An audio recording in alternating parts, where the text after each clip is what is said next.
Stephen Hall, President of Leigh Unite branch. We partly organised this meeting with People Against Cuts, which is a banner here, which is a recently formed Wigan broad-based campaign which is wanted to involve trade unions and communities, supported by the area's 4 MPs currently.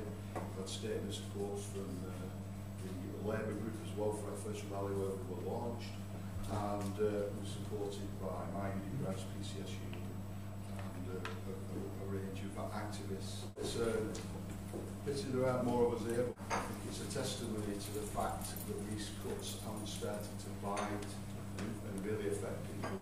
I think that's going to change as time progresses, and what we're going to see potentially is a development of a fairly big movement opposed to these cuts. They're going to go on for quite a number of years, and it's not just a flash in the pan type of thing.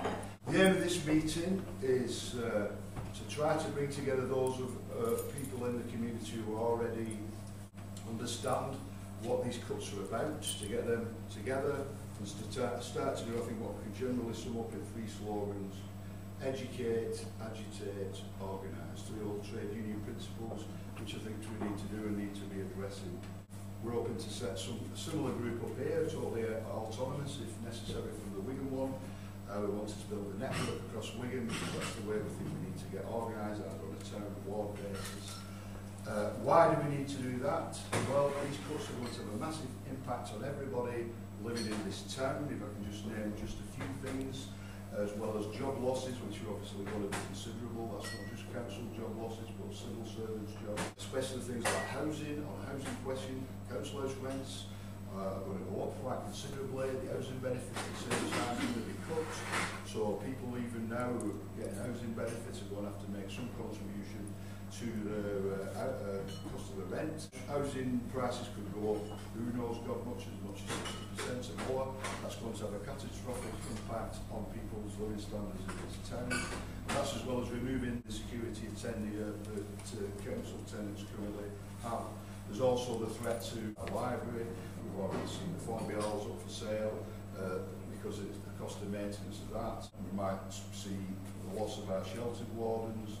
Certainly there's a talk about we might lose our job centre and a whole host of other things, including getting people who are unfortunate to be unemployed, having to work and clean the streets and things like that in order to maintain the benefit. As far as I'm concerned, we can do nothing about it, in which case we'll get nothing. We can fight and we may well lose. There'll be enough fights to know we can lose them. But one thing's for sure, only by fighting have we got any chance of winning. And that's what we need to be doing. First thing I want to say before we've got a speaker, Helen from the PCS, who's going to follow me. I'm not wanting to spend a great deal of time personally talking about this, but a discussion. People put forward their own ideas. Julie Hilling, our MP for Bolton West, will also be along. First thing I want to say is this government, people want to say, well, this government has a right to do what it's doing. Well, that's simply not true. It doesn't have a mandate.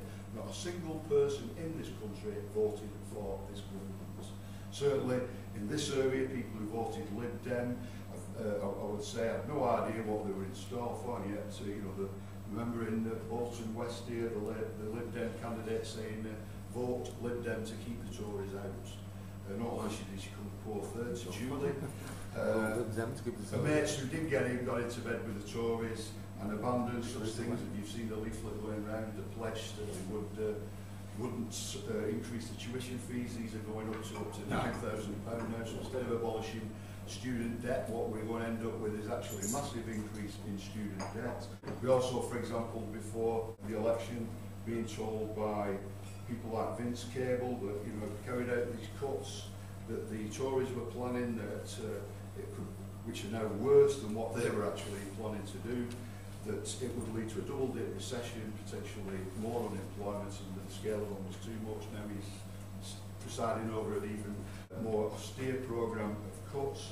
And also Nick Clegg's comments that there would be rioting in the streets over these cutbacks. So big change in policy there. In terms of the recent election, I must say I'm glad that my supporters in the local election didn't heed my advice, and when it came to the general election, did vote and put Julie in.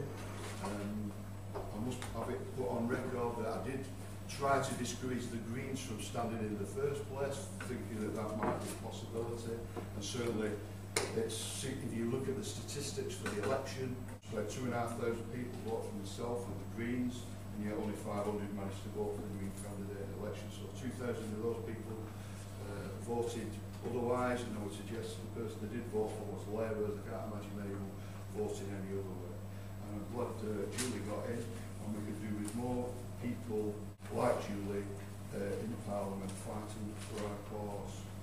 She's a long-standing colleague of mine from the Trades Council, so I've known her for years. We've been involved with the Parkside Kick Camp together, and I know where she's coming from. It doesn't mean we agree on everything, because we certainly don't, but I think we need to set some of our differences aside, like the Lib-Dems and the Tories have quite painfully been able to do, and to unite to form our own coalition of resistance to these cuts that embraces communities and trade unions like the TUC have called for, and also sympathetic political parties. Let's remember that the Lib-Dems will be standing against the Tories in the next local elections.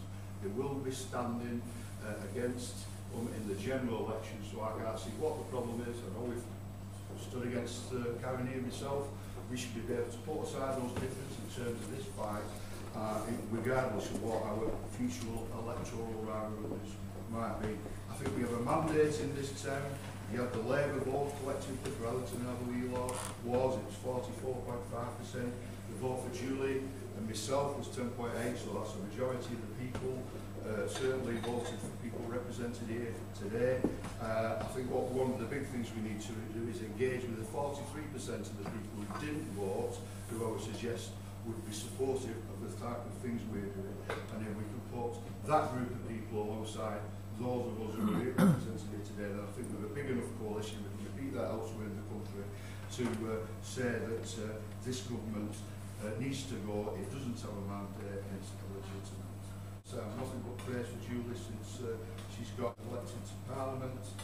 Pity that we're not getting the same type of support that she's been giving our campaign from throughout the party and from our group, the trade union movement as a whole, because I would say at a certain extent that leadership has been lacking coming from the top. I think that's got to stop. I think people who are our leaders need to be doing that. At the same time, I think we've got to very much rely on ourselves under all circumstances as the ones who are really going to be doing the fighting. I'm going to ask Helen now from the PCS Union, Public Sector Workers Union, who will tell her about how it's going to impact on her colleagues at work and her views on it generally.